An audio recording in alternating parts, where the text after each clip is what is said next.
बोध गया में होटल के जिस कमरे में ठहरे थे बाबा बागेश्वर, वो बन गया भक्तों का तीर्थ स्थल। बिहार के गया जिले में 3 दिवसीय प्रवास पूरा करके बागेश्वर धाम सरकार के लोकप्रिय पंडित धीरेन्द्र कृष्ण शास्त्री वापस लौट चुके हैं। भले ही बाबा बागेश्वर लौट गए हैं, लेकिन जिस होटल में बाबा ठहरे थे वो जगह लोगों की उत्सुकता का केंद्र हो गई है। कई लोग यहाँ बाबा के आशीर्वाद के लिए आज भी पहुँच रहे हैं, तो कुछ भक्त उस कमरे में ठहरना चाहते हैं जिसमें बाबा रुके थे। होटल के इसी कमरे में ठहरे थे बाबा बागेश्वर। बोध गया में होटल संबोधि रिट्रीट का कमरा नंबर 2, इसी कमरे में ठहरे थे बाबा बागेश्वर रुके थे। बाबा के जाने के बाद यहाँ उनका फोटो रखा गया है। उत्सुकता पूर्वक लोग इस कमरे में जाकर फोटो का दर्शन करते हैं, मानो बाबा बागेश्वर के इस कमरे से उन्हें आशीर्वाद जरूर मिलेगा।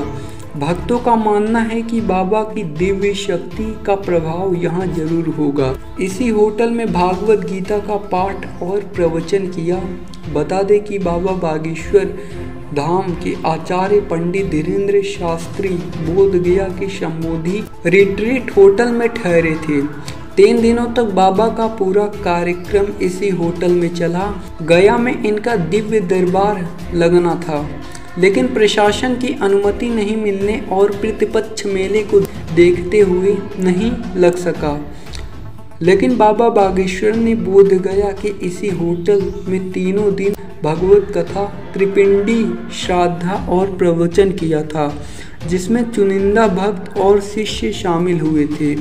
भक्तों के लिए होटल बना आस्था केंद्र। कथावाचक पंडित धीरेन्द्र कृष्ण शास्त्री इस होटल के कमरा नंबर 2 में रुके थे। कमरा नंबर 2 में रखे सामानों को आज लोग पूजा भाव से देखते हैं। यहाँ बाबा बागेश्वर की लगाई गई फोटो अब भी लगी है।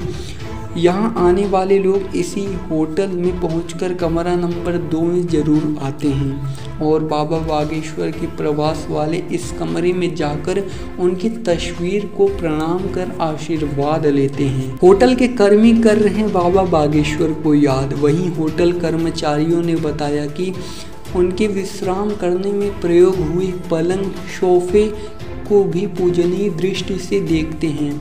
वहीं भक्तों का कहना है कि कहीं ना कहीं बाबा की दिव्य शक्ति का आशीर्वाद यहाँ मौजूद है। जिस कमरे में बाबा ठहरे थे और जहाँ बाबा ने प्रवचन किया था, वो जगह आज भी बाबा के होने का एहसास कराती है। बाबा बागेश्वर सरकार के तेज के कारण यह होटल पवित्र स्थान के रूप में तब्दील हो गया है। यहाँ बाबा जहाँ जहाँ रुके थे वहाँ उस स्थान को लोग देखने आ रहे थे और वहाँ पूजते हैं। हमारा होटल बाबा के आने के कारण एक धाम के रूप में देखा जा रहा है और धाम के रूप में इसकी चर्चा हो रही है।